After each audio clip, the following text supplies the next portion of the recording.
Bonjour, bonsoir à toutes et à tous et bienvenue dans une émission de partage, bienvenue dans une émission de plaisir, bienvenue dans une émission de partage du plaisir cinématographique en ce qui nous concerne, du moins pour l'instant, car après, bien évidemment, vous serez libre de faire ce que bon vous semblera. Mesdames et messieurs, je suis très heureux de vous retrouver pour un nouvel épisode de d'Explorer, un épisode un petit peu spécial puisque ça y est, le voyage est terminé.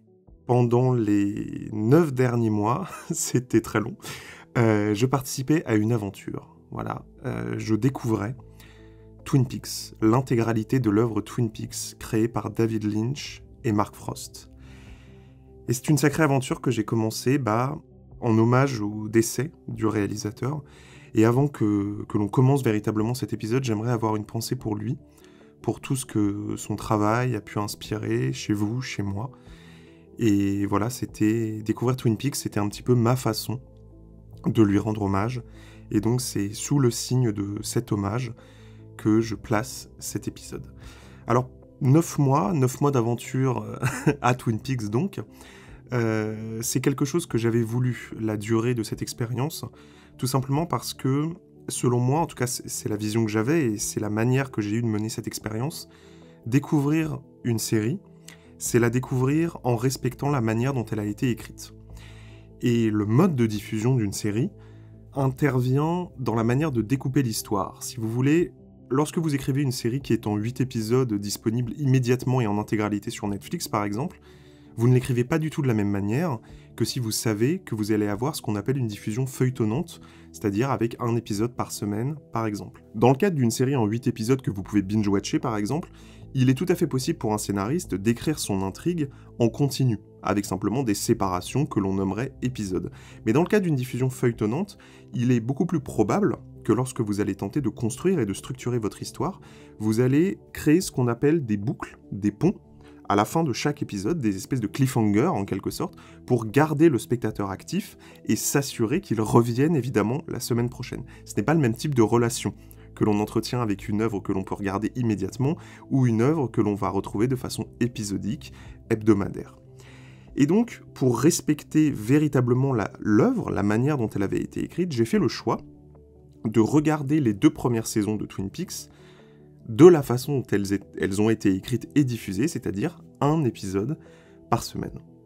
Une fois ces 2 saisons terminées, le visionnage terminé, j'ai enchaîné sur le film Firewalk With Me, que nous allons évidemment aborder également dans cet épisode, et puis est intervenu le cas de la 3e saison, un cas qui m'a posé quelques questions, et d'ailleurs je vous ai demandé ce que vous en pensiez sur mon compte Instagram, n'hésitez pas à me suivre, si vous ne le faites pas déjà. En fait, le sujet de ma question à propos de cette 3e saison, c'est que Lynch a admis lui-même que cette 3e saison n'avait pas été écrite de la même manière que les 2 précédentes. En effet, là où les 2 précédentes étaient vraiment écrites de façon feuilletonnante, etc., ce que l'on vient d'aborder, la 3e saison, en 18 épisodes, avait vraiment été conçue comme un film en 18 parties. Et ça se sent, d'ailleurs.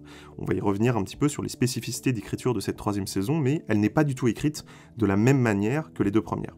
Et donc, comme je suis face à un film en 18 parties, qui a été diffusé de manière hebdomadaire, j'étais piégé, évidemment, par rapport aux règles que je m'étais moi-même imposées, dans le cadre des 2 premières. Et donc, je vous ai posé la question, et, majoritairement, vous m'avez conseillé de binge-watcher la série, c'est-à-dire de la regarder véritablement comme un film de 18 heures, et donc c'est ce que j'ai fait, je l'ai regardé donc en 3 ou 4 jours, en regardant beaucoup d'épisodes à la suite pour vraiment m'imprégner de cette atmosphère beaucoup plus filmique en termes de temporalité de la narration que c'était le cas pour les 2 premières saisons. Maintenant que tout ça est officiellement terminé, que je me suis laissé un petit moment quand même pour digérer cette œuvre, parce que évidemment Twin Peaks n'est pas une œuvre que l'on peut simplement regarder comme ça et que l'on pourrait commenter immédiatement après la fin du visionnage.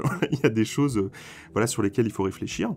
Et donc j'ai pris le temps, et me voilà enfin avec ce bilan, avec cet épisode, qui, je l'espère de tout mon cœur, vous plaira, et constituera un hommage sincère et respectueux à la démarche et à l'œuvre de David Lynch. Et la conclusion à laquelle j'en suis arrivé de cette période de maturation qui précédait la réalisation de cet épisode, c'est qu'après plusieurs semaines, je ne savais toujours pas par où commencer. Et donc, c'est de cette impossibilité de choisir un angle, c'est autour de ça que j'ai décidé de structurer cet épisode. En fait, je vous explique, Twin Peaks, C'est vraiment une œuvre de fiction qui ne ressemble à aucune autre, parce que c'est un immense labyrinthe. La série, elle a été conçue comme ça, c'est un labyrinthe d'intrigues, c'est un labyrinthe de personnages, de symboles, de sous-intrigues, qui développent des messages et des thèmes qui sont différents. Proposer un commentaire d'une œuvre comme ça implique forcément de faire des choix, et donc de taire certains aspects pour se concentrer sur d'autres. Et le fait de privilégier certains aspects à d'autres est quelque chose de complètement subjectif, en fait. Et c'est vraiment dans cette subjectivité que j'ai décidé de m'installer. Voilà, vous le savez, je revendique vraiment une approche purement subjective dans cette émission, et c'est à nouveau ce que j'ai choisi de faire dans le cadre de Twin Peaks, donc il y a des choses qui vont manquer. Voilà, je vous l'annonce tout de suite, cet épisode n'a pas du tout pour but d'être exhaustif, et il n'a pas non plus pour but de décoder l'ensemble des symboles ici et là qui pourraient être présents dans la série, parce que mon visionnage et mon expérience de cette œuvre, de ces parcours de personnages, de cette ambiance, n'a pas été celui d'un décodage. Voilà. C'est quelque chose que j'avais eu l'occasion d'aborder dans un épisode d'une précédente émission qui s'appelait Somniloque, lorsque je parlais de analyser un film et que j'avais pris pour exemple Mulholland Drive. Je ne crois pas que l'expérience de visionnage d'une œuvre de fiction artistique soit une expérience d'enquêteur. Voilà, en tout cas, c'est pas du tout la manière que j'ai de vivre les œuvres. Et donc, si c'est ça qui vous intéresse, si vous avez besoin de quelqu'un qui vous propose des théories, des explications sur les différents symboles, qui vous donne les secrets, et non pas le secret de Twin Peaks, il y a des gens qui ont fait ça très bien. Je pense à Pacom Thielman, par exemple, qui a réalisé une vidéo pour le média Blast, et qui a également écrit un livre que j'ai lu, qui s'appelle 3 essais sur Twin Peaks. Donc voilà, lui a vraiment une approche exhaustive, entre guillemets, de déchiffrage de l'ensemble des symboles, et de comment est-ce que on peut s'interroger sur ces ramifications pour en tirer un message.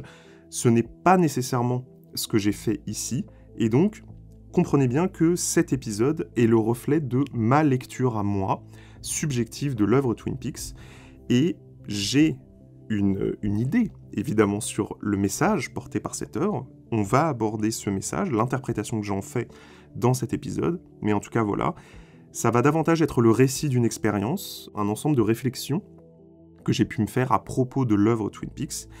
Et maintenant que ces bases sont posées, nous pouvons commencer par le début, par le plus simple, par l'évidence, en adoptant la bonne vieille technique de l'entonnoir que j'utilise pour toutes mes analyses. Commençons par la ville. Parce que Twin Peaks, c'est une série, bien sûr, mais c'est également une ville. C'est un lieu. Et ça, c'est très important, pour moi, dans la manière dont a été écrit et pensée l'œuvre. Filmer Twin Peaks, pour David Lynch, ça veut évidemment dire filmer des personnages, ça veut évidemment dire filmer des intrigues, etc. Mais c'est d'abord un lieu, Twin Peaks. Et au-delà d'être un lieu géographique, c'est-à-dire l'endroit où se déroule l'intrigue de Twin Peaks, c'est un lieu de cinéma. Et ça, c'est la première chose qui frappe vraiment lorsqu'on découvre Twin Peaks, c'est ce qui m'a marqué tout de suite, c'est que Twin Peaks, quand je dis que c'est une série qui ne ressemble à aucune autre, ce que je veux d'abord dire, c'est que regarder Twin Peaks est une expérience singulière. C'est ça qu'on appelle une œuvre monde. Vous savez, c'est un terme que j'emploie très souvent et que d'autres gens emploient pour désigner des œuvres de fiction qui ont une identité artistique tellement forte que lorsqu'on regarde cette œuvre, lorsque je regarde Twin Peaks, je suis à Twin Peaks. Et c'est vraiment cette expérience-là qui m'a accompagné pendant tout le visionnage. Et c'est ce qui a rendu également difficile le fait de conclure l'œuvre à la fin de la saison 3, c'est-à-dire conclure Twin Peaks, c'était pas simplement arrêter de regarder, ne plus être avec ses personnages, ça voulait également dire sortir de ce lieu, ne plus être à Twin Peaks. Et être à Twin Peaks, c'était une expérience qui m'avait profondément marqué, évidemment, pendant ces derniers mois. Alors comment est-ce que Lynch et Frost incarnent cette entité, ce lieu, cet espace de cinéma dans lequel la série nous plonge et qui fait que, je pense qu'il y a un syndrome Twin Peaks, un petit peu de la même manière qu'il y a ce qu'on appelle le syndrome Pandora pour les films Avatar. Je ne sais pas si vous êtes au courant, mais certaines personnes, certains spectateurs, ont été tellement marqués par les films Avatar de James Cameron, par l'univers de la planète Pandora, qu'ils voulaient vivre à Pandora. Et que donc, lorsque le film s'arrêtait, ils ressentaient une espèce de manque, une espèce de vide, de savoir que cet espace-là, ce lieu de cinéma-là, qui leur était proposé, n'existait pas dans la vie réelle. Et le fait de revenir à la vie réelle, c'est quelque chose qui était douloureux, qui était triste. Et je suis persuadé, maintenant que j'ai terminé Twin Peaks, que ce type de sentiment existe également pour l'œuvre de David Lynch, et il faut dire qu'ils ont mis les moyens pour nous procurer vraiment ce sentiment d'appartenance à un espace de cinéma. On peut penser évidemment à la manière de filmer, très caractéristique, aux personnages, à leur manière de jouer, aussi qui est très typique. Voilà, il y a un jeu à la Twin Peaks qui définit vraiment les interactions, les expressions, le type d'humour également, que les personnages s'échangent les uns avec les autres, qui crée un sentiment d'appartenance très fort chez le spectateur, de faire partie de cette communauté. On peut penser également à l'usage de la photo, par exemple, à la manière dont les décors ont été pensés, très lynchien. C'est aussi ça qu'on appelle un film lynchien, c'est cet espace de cinéma qui est créé par les références de David Lynch, mais surtout, et je vais commencer par ça parce que ça a été vraiment ma porte d'entrée dans l'univers et dans mon appréciation, c'est la musique d'Angelo Badalamenti. La musique de Twin Peaks, qui est une espèce de mélange de jazz avec de la pop, de la pop folk un peu mélancolique, un peu dépressive. Voilà, il y a eu une approche très sensible, on va dire, de la musique, de la voix des femmes, notamment parce qu'il y a énormément de chanteuses dans l'œuvre Twin Peaks. Tout ça crée une texture sonore, un paysage artistique de cinéma qui procure vraiment un sentiment d'appartenance à un univers, qui nous fait pénétrer dans un lieu qui est autre. Et l'expérience de Twin Peaks, qui a marqué, je pense, tout le monde, à mon avis, et c'est pour ça que je commence par ça, c'est d'abord celle-là.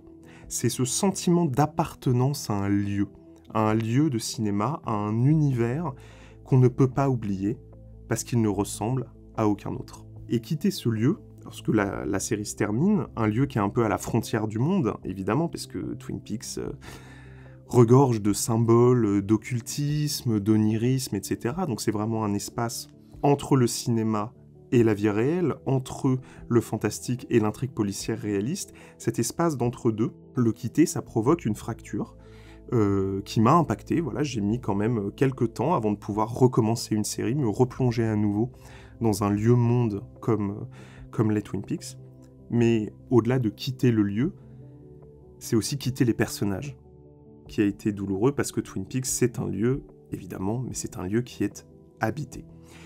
Qui est habité par des gens qui sont soumis à tout un ensemble d'événements, d'intrigues, qui nous sont racontés d'une manière qui est assez unique. C'est-à-dire que si je devais résumer Twin Peaks à quelqu'un vraiment qui ne l'aurait pas vu, donc c'est l'histoire de Laura Palmer. Laura Palmer est une jeune lycéenne qui est assassinée au tout début de la série, et autour de ce meurtre, une enquête va être menée, enquête qui va amener les différents protagonistes aux confins du monde. Voilà, c'est-à-dire qu'on va se rendre compte que cette enquête pourrait être liée à des forces occultes, ou en tout cas à quelque chose de supranaturel. Voilà. Et non seulement l'intrigue de la série développe cet aspect frontière que j'évoquais en parlant du lieu, c'est-à-dire on est entre le polar et le film fantastique, parfois on va carrément parfois dans le film d'horreur, d'ailleurs également, mais c'est surtout un travail du mystère. Voilà. Et c'est la deuxième chose, évidemment, qui a marqué tous les spectateurs de Twin Peaks, c'est ce travail du mystère. Ce mystère volontairement opaque, c'est-à-dire ce travail du mystère comme objet esthétique propre, qui est quelque chose, j'ai vraiment l'impression de radoter, mais c'est vraiment quelque chose que j'adore en fiction et que j'aborde beaucoup dans les différents épisodes de cette émission, c'est-à-dire le mystère non pas comme élément qui permet de tenir le spectateur attentif, en gros, on vous cache des informations pour que vous restiez devant la fiction, et donc ça vous maintient actif et on va vous les révéler plus tard, c'est-à-dire le mystère comme moteur d'une intrigue, mais c'est vraiment là le mystère comme quelque chose qui fait partie intégrante de la vie de cet univers. Il y a des choses dans Twin Peaks qui sont inexorablement mystérieuses. Des choses que l'on ne décodera jamais. Une opacité fondamentale qui fait vraiment partie de l'expérience. C'est-à-dire que regarder Twin Peaks, ce que ça veut dire, c'est savoir que l'on ne va pas tout comprendre. Et c'est pas grave. C'est pas grave parce que c'est acté dès le départ. Ça fait partie de l'expérience de la série. Il y a des symboles, il y a un labyrinthe que l'on peut choisir d'arpenter ou non. On peut essayer de décoder la moindre référence qui est faite à quelque chose. Alors, j'en ai chopé certaines, hein, bien sûr. Je les ai pas toutes chopées, bien sûr. on peut tout à fait choisir d'arpenter le monde de Twin Peaks de cette manière-là. Personnellement, c'est pas le choix que j'ai fait, encore une fois, parce que c'est vraiment mon mojo. Si Lynch avait voulu rendre son œuvre claire, il l'aurait rendue claire, donc le fait qu'elle soit opaque fait totalement partie de l'expérience émotionnelle que l'on ressent devant son œuvre. Et je pourrais vraiment, là, commencer à dérouler la signification des symboles, par exemple le feu qui est extrêmement présent dans Twin Peaks, au point de donner son titre au film, Fire Walk With Me. J'ai une interprétation sur ce qu'est ce feu, etc. Mais je pense que c'est inutile de vous livrer cette interprétation, tout simplement parce que Lynch lui-même, parce que j'ai fait des recherches évidemment pour préparer cet épisode, a beaucoup parlé de la manière dont avait été construit cet univers, et je ne pense pas que l'explication symbolique soit quelque chose qui soit vraiment au cœur de sa démarche. En fait, quand on écoute Lynch, quand on écoute la manière dont il a conçu les éléments de la série, y compris des éléments qui sont devenus ultra iconiques aujourd'hui, eh bien en fait, ce n'était pas pensé. Ce n'était pas du tout quelque chose qu'il avait prévu, voilà, il n'y avait pas de plan. En fait, quand il a commencé Twin Peaks, il a intégré des choses qui lui sont venues, et il les a travaillées en se basant sur un concept de psychanalyse jungienne qui s'appelle la synchronicité. Je choisis volontairement de ne pas vous parler de ce concept maintenant. Voilà, c'est quelque chose que l'on va aborder plus tard, à la fin de cet épisode, lorsque je vais donner mon avis sur ce qu'est, à mon avis, le message de Twin Peaks. Mais cette synchronicité-là, c'est quelque chose qui est vraiment au cœur de la démarche de Lynch. C'est la manière dont il a pensé la série. C'est-à-dire que des choses, par exemple, je vous le dis, n'étaient absolument pas prévues au départ. Voilà, certains personnages ne devaient pas du tout être aussi importants, n'étaient pas censés revenir, par exemple. Voilà. Et évidemment, cette synchronicité-là, je l'ai moi-même vécue en tant que spectateur. Et c'est ça qui est très fort aussi dans Twin Peaks, c'est que la manière dont l'œuvre a été créée fait écho à la manière dont le spectateur la vit. Et c'est dans ce sens-là où Twin Peaks est vraiment une œuvre monde, parce que c'est un monde, c'est pas simplement un lieu qu'a créé David Lynch, un espace de cinéma dont il serait le maître, etc. C'est un espace qui lui échappe à lui aussi. C'est un espace que lui-même arpente avec une innocence. Et parfois il ajoute des choses, parfois il enlève des choses, parfois il se rend compte que quelque chose qui était censé être central, n'est pas si intéressant à développer. Ou à l'inverse, il va se rendre compte que quelque chose qui lui paraissait totalement secondaire est en fait le cœur même de la série. Et ce voyage-là, ce voyage d'un réalisateur à l'intérieur de sa propre œuvre, c'est quelque chose qui transparaît dans le visionnage et qui fait écho, en tout cas, à l'expérience que moi j'ai vécue. C'est une expérience de synchronicité. Et je sais que vous brûlez d'envie que l'on parle plus en détail de ça et que l'on parle tout de suite du message, mais je sais aussi qu'il y a une partie du public qui a besoin d'un peu de sang. Voilà, c'est comme ça. Et je vais vous en donner, vous inquiétez pas, parce que avant de rentrer vraiment dans le dur, il faut qu'on parle des défauts de Twin Peaks. Voilà, parce qu'il y a des défauts. Il y a des défauts à cette série, c'est la première chose aussi que je me suis dit en la regardant. On m'a beaucoup vendu une espèce de perfection comme un moment, on me l'a vendu comme un moment central de l'histoire de la télévision, une espèce de chef-d'œuvre absolument indépassable de la série télé, ce qu'elle est. Ça c'est vraiment, faut que je le précise tout de suite, Twin Peaks est un monument de l'histoire de la fiction. Il faut regarder Twin Peaks si vous ne l'avez pas regardé. C'est vraiment une série qui ne ressemble qu'à elle-même, un espace de cinéma, bla bla bla, tout ça vous l'avez bien compris. Mais ce n'est pas non plus une œuvre sans défaut. Et je ne peux pas vous affirmer que mes 9 mois de visionnage ont été un ciel d'été sans nuages, parce que ça n'est pas vrai.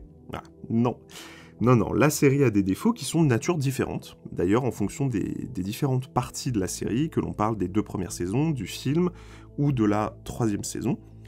Mais m'en plaindre de ces défauts, c'est aussi faire le récit de la manière dont j'ai vécu l'expérience Twin Peaks, donc je ne vais pas me priver de le faire. Voilà, et après on recommencera à être dithyrambique dans un second temps.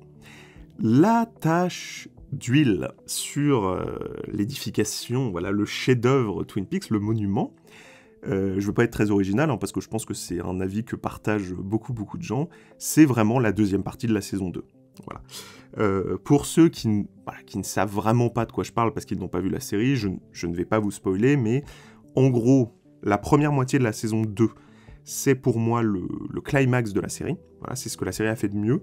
En gros, c'est le moment où les enquêteurs commencent vraiment à se rapprocher du meurtrier ou de la meurtrière de Laura, qui est finalement démasqué aux alentours de l'épisode 8 ou 9 de la saison 2.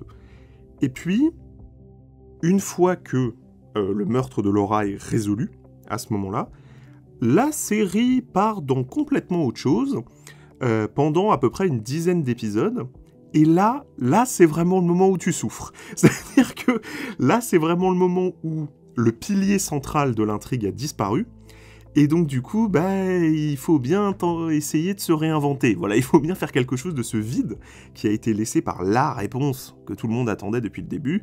Qui, putain de merde, a tué Laura Palmer? C'est la grande question. Maintenant qu'on y a répondu, faut bien tenter de broder avec ce qui reste. Et c'est vraiment ça. C'est-à-dire que j'ai vraiment eu cette impression. Et un épisode par semaine, en plus, ça veut dire que cette impression se poursuit sur une très longue période, que la série brode, voilà, à ce moment-là, et qu'elle invente des espèces de sous-intrigues totalement inintéressantes, à mon avis, voire même carrément ridicules, hein, pour certaines, et ça coïncide aussi avec le moment où Lynch s'est barré. Voilà, parce qu'il y a un moment dans l'histoire de Twin Peaks où Lynch se barre. Alors c'est pas très clair de pourquoi il se barre, il prépare un autre film en même temps, mais il y a aussi eu des conflits avec Mark Frost, notamment, c'est-à-dire que le co-créateur de la série et Lynch n'ont pas toujours été 100% OK, voilà, avec les choix que l'autre impulsait pour la série. Il y a eu cette friction. À ce moment-là, Lynch se barre, et ça se sent. Ça se sent, mais alors à un niveau que vous ne pouvez pas imaginer si vous n'avez pas vu la série. Déjà parce que Lynch est un bien meilleur réalisateur que la plupart des réalisateurs et réalisatrices anonymes qui ont signé les épisodes, donc déjà t'as un énorme downfall de qualité de mise en scène. C'est-à-dire que vraiment tu passes à une œuvre cinématographique adaptée à la télévision, réfléchie par un artiste qui a vraiment quelque chose à dire, à des gens qui filment un script qu'on leur donne. Donc déjà, il y a un petit vide qui se crée dans ton cœur, dans tes yeux à ce moment-là. Mais c'est pas tout. C'est pas tout parce que cette deuxième partie de saison 2, c'est également le moment où quelque chose qui était présent, hein, je l'admets tout à fait, dans les premiers temps de la série, à savoir le soap, l'aspect soap, c'est-à-dire que Lynch a développé une espèce d'ambiance un peu au feu de l'amour, voilà, ou à amour, gloire et beauté dans certains aspects de la série. C'est quelque chose qui fait partie de l'identité de Twin Peaks. Ça me dérange pas, voilà, tant que c'est quelque chose de secondaire. Là, ça arrête d'être secondaire. Là, voilà, c'est-à-dire que ça prend le pas sur tout le reste, en fait, cet aspect soap-là. Et là, ça devient ridicule. Et là, ça devient insupportable. C'est-à-dire qu'il y a vraiment des intrigues, je veux pas vous spoiler encore une fois, mais où tu te dis, mais c'est pas possible, en fait, t'as presque l'impression que c'est plus la même série. Et cette impression est longue, elle dure pendant une dizaine d'épisodes, donc une dizaine de semaines, hein, moi, dans mon planning. Et puis il y a un moment donné, voilà, il y a un moment où David Lynch revient, il revient pour le final de la saison 2, et là ça y est, voilà, on retrouve Twin Peaks, on retrouve cette patte vraiment lynchienne, et on se rend compte aussi que, même si une série est une œuvre collective, il y avait vraiment une tête pensante artistique derrière tout ça, que cette tête pensante s'appelait David Lynch, et que lorsqu'il n'est pas là, ça manque, hein, voilà, ça manque. Bon, après, les réjouissances sont de courte durée, puisque c'est après ce final de la saison 2, qui donc signe le retour de David Lynch, que la série est annulée. Voilà. Suite à des baisses d'audience, suite aussi à une espèce de ras-le-bol de la production qui en avait marre que la série se perde dans des petites parenthèses artistiques aussi, donc ils ont fait en sorte de la décaler sur la grille de programmation pour qu'elle soit diffusée plus tard, et donc après pouvoir justifier son arrêt parce qu'il y avait moins de spectateurs, enfin bref, vous connaissez les techniques, quand on veut faire disparaître quelque chose, il y a plein de manières de pousser une série vers la sortie, c'est ce qui a été fait. Sauf que, immédiatement après cette annulation, David Lynch a dit « mais moi j'ai pas du tout envie que ça s'arrête, donc je vais faire des films ». Voilà. Je vais faire des films, il y en avait 3 de prévus, finalement il n'y en a qu'un qui va sortir, parce que ça a été un échec, ce film, hein, voilà, c'est un film qui a été très mal accueilli, pour plein de raisons, parce que il arrivait trop tard, c'est-à-dire que les gens s'étaient lassés aussi de Twin Peaks, parce que les gens qui avaient continué et avaient aimé la nouvelle direction de cette saison 2, ont été un peu déçus, parce que le film n'est pas du tout dans la même veine que ce côté soap, etc., mielleux, que je vous décrivais. Là, on va vraiment dans quelque chose de beaucoup plus violent, qui a perturbé aussi pas mal de spectateurs. Et puis, c'est le moment où Lynch s'est complètement lâché, et il est allé dans un truc hyper artistique, que beaucoup de gens n'ont pas reçu. En fait, voilà, tout simplement. Mais en ce qui me concerne, Twin Peaks Fire Walk With Me, le film dont on parle, qui est donc un préquel à la série, parce qu'il raconte les 7 derniers jours de Laura Palmer avant son décès, est un chef-d'œuvre. Voilà, je le dis très clairement, c'est un chef-d'œuvre, c'est pour moi le meilleur film de David Lynch, de très loin. Voilà, je vais développer un petit peu. Et c'est une fin parfaite à la série, parce qu'elle clarifie vraiment pour moi son message. C'est d'ailleurs avec ce film que j'ai compris le message de la série, où je me suis dit, ok, très bien, c'est ça le propos. Voilà, c'est ça qu'on est en train d'essayer de me raconter. Pour développer un petit peu, évidemment, le film, c'est une descente aux enfers absolument irrespirable qui est cachée dans une fiction adolescente. Voilà, c'est-à-dire que ce film détruit vos rêves d'innocence. Ce film est un film qui vous souille. Voilà, vous êtes sali et souillé par David Lynch à travers ce film. C'est l'histoire de Laura Palmer, qui est une adolescente, donc ça commence vraiment comme une fiction lycéenne classique.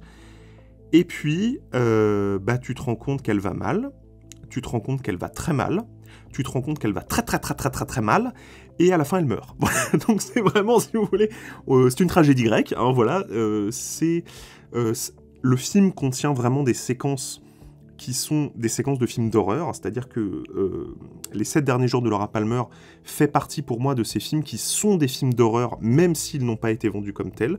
Le film est irrespirable. Je veux dire, vraiment, il y a quelque chose de tellement violent qui se déroule devant nos yeux, et à un niveau tellement... on est presque chez Gaspard Noé, si vous voulez. Alors, pas du tout avec la même approche, pas du tout avec la même manière de raconter, la même manière de filmer, le même ton, la même distance, c'est assez éloigné, mais c'est vraiment pour vous décrire ce côté où vraiment, à chaque fois que tu penses que ça peut pas être pire, ça va être pire, et c'est un film sans espoir, en fait. Et c'est ça qui provoque une espèce de... Enfin, ça glace le sang, quoi. C'est vraiment un film qui glace le sang jusqu'à la fin, la toute fin du film, qui m'a fait pleurer toutes les larmes de mon corps. Voilà, la scène finale, qui répond à une espèce de phrase qui est prononcée au début, où en gros, Laura fait une espèce de réflexion un peu poétique, on ne sait pas si elle cite un poème, des paroles de chansons, etc., sur les gens qui sont oubliés par les anges. Voilà, en gros, c'est un peu ça l'idée, ce qui décrit évidemment son état émotionnel et à quel point elle est dans la merde et elle va mal, etc. Elle se sent oubliée par les anges. Et le message de fin du film, c'est qu'en fait, on n'est pas oublié. Voilà, et que même si on a traversé tout ça, il peut y avoir une toute petite parcelle de bonheur à la fin, même si c'est dans l'après-vie. Et c'est quelque chose, voilà, qui moi, m'a détruit, de voir ce personnage être sauvé, entre guillemets, spirituellement, symboliquement, etc., même dans la mort, en fait, après tout ce qu'elle a traversé.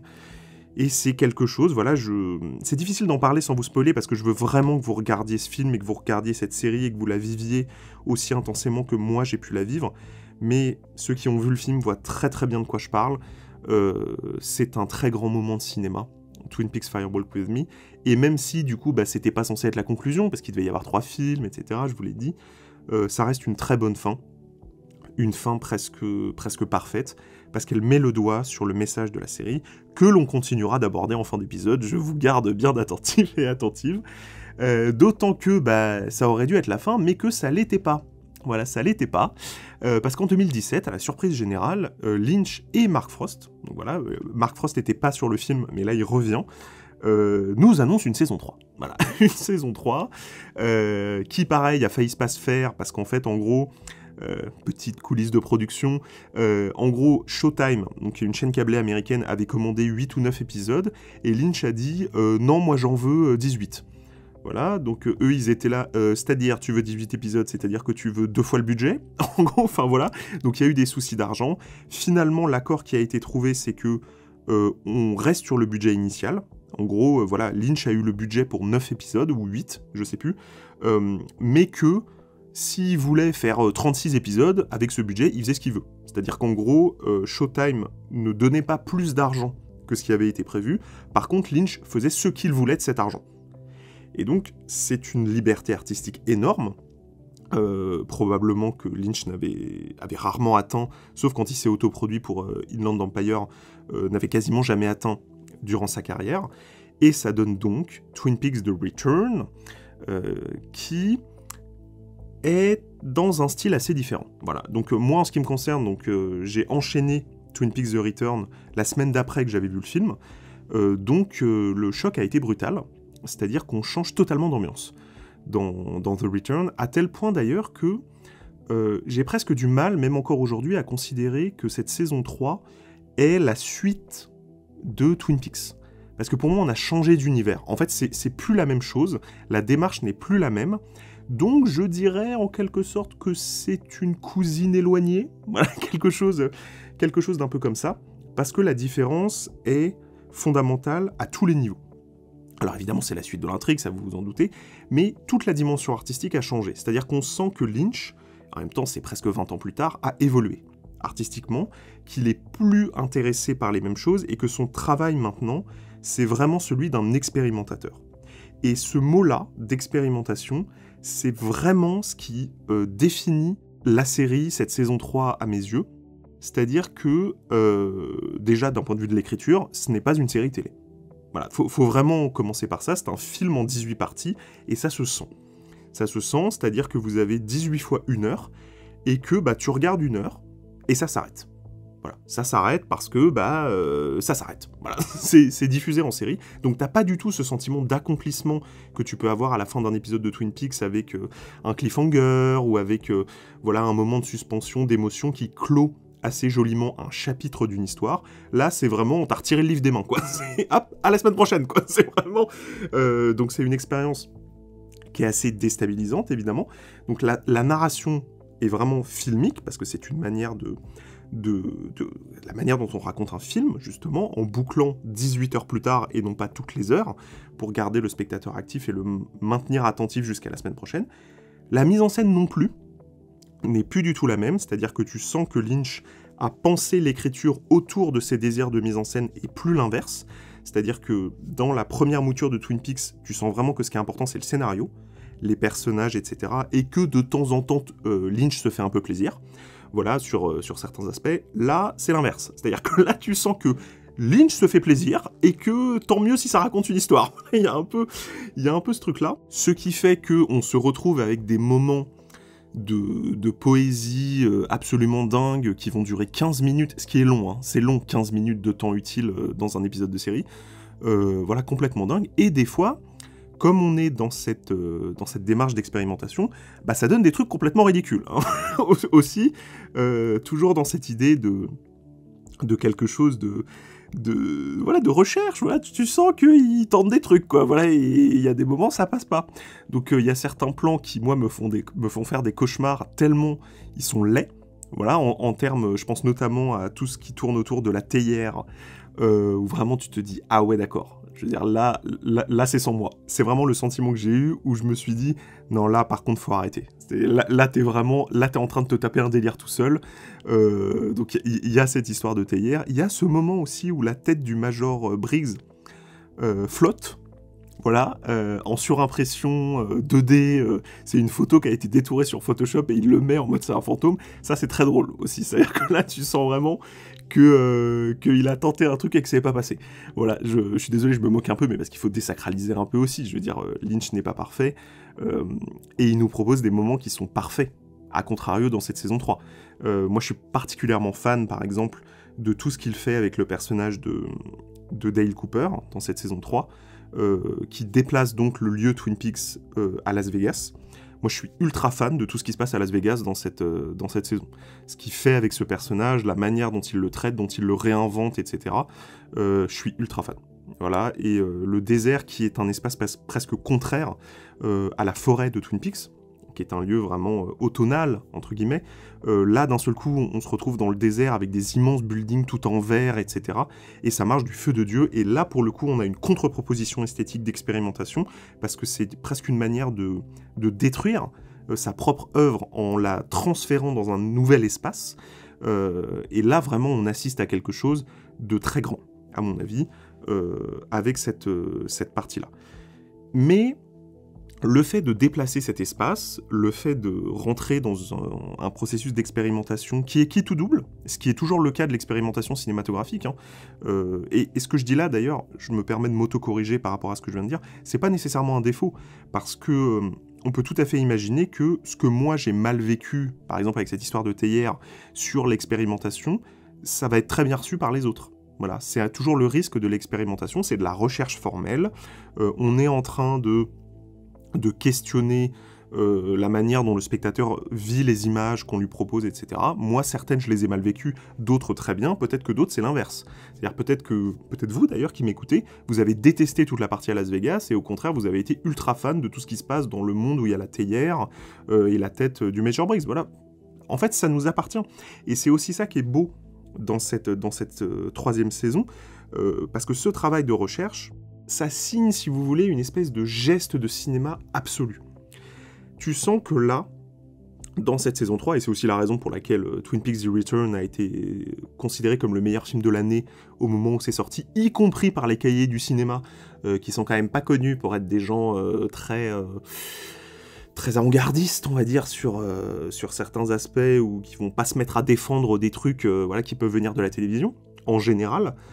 Et là, d'un seul coup, c'est devenu le moment de cinéma de l'année, ce que c'était probablement, parce que c'est vraiment un geste absolu d'un auteur qui est totalement libre de raconter ce qu'il veut, d'aller dans n'importe quelle direction, de faire exploser l'univers de Twin Peaks qu'il avait installé au départ, pour en faire quelque chose de beaucoup plus vaste, d'encore plus mystérieux, d'encore plus labyrinthique, avec quand même un petit point noir, en ce qui me concerne, qui là pour le coup est moins lié au travail de l'expérimentation, mais plus à la démarche de cette nouvelle histoire dans la saison 3, c'est que, à partir du moment où on sort de Twin Peaks, où on commence à raconter d'autres choses, et à avoir une approche de mise en scène différente, beaucoup moins centrée sur les personnages, et beaucoup plus sur les moments de cinéma, parce qu'il y a beaucoup ça dans Twin Peaks saison 3, c'est on va filmer des scènes, c'est-à-dire pas tellement on va suivre le parcours de personnages, etc. C'est vraiment, là ce qui m'intéresse, c'est le moment de Dale Cooper qui mange sa compote pendant 4 minutes et je vais lui faire jouer ça d'une certaine manière, etc. C'est presque plus un trip de cinéaste que de scénariste, mais le défaut que ça crée chez moi, et c'est la raison pour laquelle j'ai un peu moins, ça reste très bien, mais j'ai un peu moins aimé cette saison 3 que les autres, c'est que l'œuvre devient moins chaleureuse. En fait. Parce qu'on est moins centré sur les personnages, on est plus centré sur le monde, sur l'espace cinéma, sur la manière dont on peut jouer avec quand on est réalisateur. Et donc, il y a moins d'émotion. En fait, vraiment, c'est ça que moi j'ai vécu, c'est-à-dire quelque chose de moins émouvant, même si j'ai pleuré une petite fois quand même, hein, dans cette saison 3, bien sûr. Mais c'est pas pareil. Et je dirais qu'au-delà de la démarche, ce qui fait que c'est moins émouvant, c'est parce que Laura Palmer n'est plus l'héroïne de la série. Là, on arrive à la dernière partie du podcast, donc merci si vous êtes restés jusque-là. On va parler du message, on va parler de la synchronicité de Carl Jung, et on va parler de Laura Palmer. Laura Palmer est l'héroïne de Twin Peaks. Voilà. C'est important de le dire quand même, je pense, pour comprendre vraiment la série. C'est l'héroïne, alors que c'est un personnage qui est quasiment absent. Toute la fiction. C'est un fantôme qui hante, de différentes manières, tous les personnages de la fiction.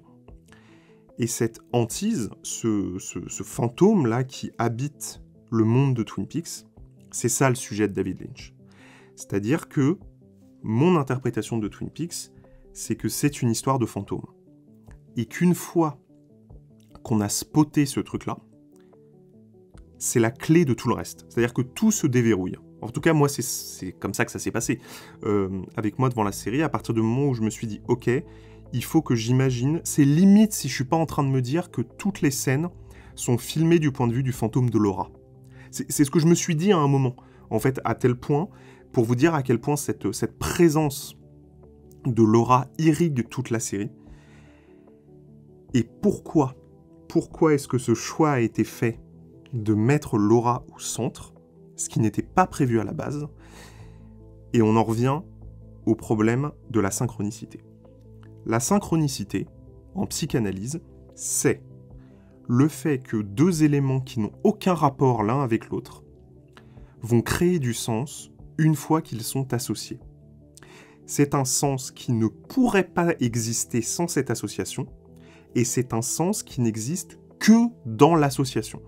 C'est-à-dire que les deux éléments dont je vous parle, pris indépendamment, n'ont pas ce sens-là. Mais c'est uniquement parce qu'on les met ensemble que d'un seul coup, ça crée une troisième signification, et que c'est cette signification-là qui devient le sens véritable. Lynch a pensé sa série uniquement à travers la synchronicité. C'est-à-dire que, alors pas uniquement évidemment, petit effet dramatique puisqu'on arrive à la fin, le choix de mettre Laura au centre, c'est quelque chose qu'il a décidé à partir du moment où il a casté l'actrice. C'est-à-dire que quand il conçoit sa série, quand il l'écrit, ce qui prend des mois, voire des années, il ne sait pas du tout que Laura va devenir le personnage central. Et ça n'est pas le cas au début de la série. C'est uniquement lorsqu'il caste le personnage de Laura qu'il rencontre l'actrice, qu'il voit en elle quelque chose, et qu'il comprend lui-même de quoi sa série est en train de parler. C'est fou quand même. C'est à ce moment-là qu'il va décider de rajouter sa cousine pour la faire jouer par la même actrice. C'est à ce moment-là qu'il va prendre la décision de mettre cette photo à la fin de tous les épisodes, etc. C'est à ce moment-là que l'histoire prend vie. Et cette histoire, quelle est-elle ? Quel est le message de Twin Peaks selon moi ? Twin Peaks est une série sur les gens qu'on aime. C'est une série qui nous supplie de faire attention aux gens qu'on aime et qui nous dit qu'il faut les observer attentivement. Parce que s'ils vont mal, les gens qu'on aime, ils vont nous le cacher. Parce qu'ils veulent pas nous déranger, parce qu'ils pensent qu'ils peuvent gérer, parce qu'ils se disent que nous, on pourrait pas gérer si on entendait ce qu'ils avaient à nous dire. Et la quête de Twin Peaks, c'est une quête des personnages pour aller chercher ce qu'ils aiment, pour voir s'ils cachent une douleur, et pour essayer de les sauver avant qu'il soit trop tard. Twin Peaks est une série sur ce qui est caché. Ça, tout le monde est d'accord, parce que c'est tout le sujet du symbole, c'est tout le sujet de la Black Lodge, c'est tout le sujet des rêves, etc. C'est une série sur ce qui est caché. Mais là où tout le monde n'est pas d'accord, dans l'interprétation de la série, c'est sur ce qui est caché. Qu'est-ce qu'il faut trouver ? On a compris qu'il y avait quelque chose qui avait disparu, qui n'était pas là, qu'on ne voyait pas encore. Mais qu'est-ce qu'il faut aller chercher ? Eh bien, je pense que ce qu'il faut aller chercher, et ce que nous dit Twin Peaks, c'est ça. Il faut faire attention aux gens qu'on aime, et il faut tout faire pour les protéger. Parce que parfois la douleur, la souffrance, c'est caché, c'est invisible. Un peu comme les fantômes. Et il faut essayer de voir malgré tout. Il faut essayer d'aller chercher au-delà des apparences. Il faut essayer de lire dans l'âme de ceux qu'on aime. Parce qu'ils pourraient avoir besoin de notre aide. Et qu'on pourrait ne pas le voir. Voilà. Pour moi, c'est ça le message de Twin Peaks. Et je l'ai compris grâce au film. Parce que tout le sujet du film, c'est quasi exclusivement ça. C'est une femme qui souffre pour tout un tas de raisons. Et cette souffrance-là, elle la cache parce qu'elle a honte, parce qu'elle ne sait pas comment le dire, parce qu'elle s'est mise dans la merde et qu'elle ne sait pas comment s'en sortir.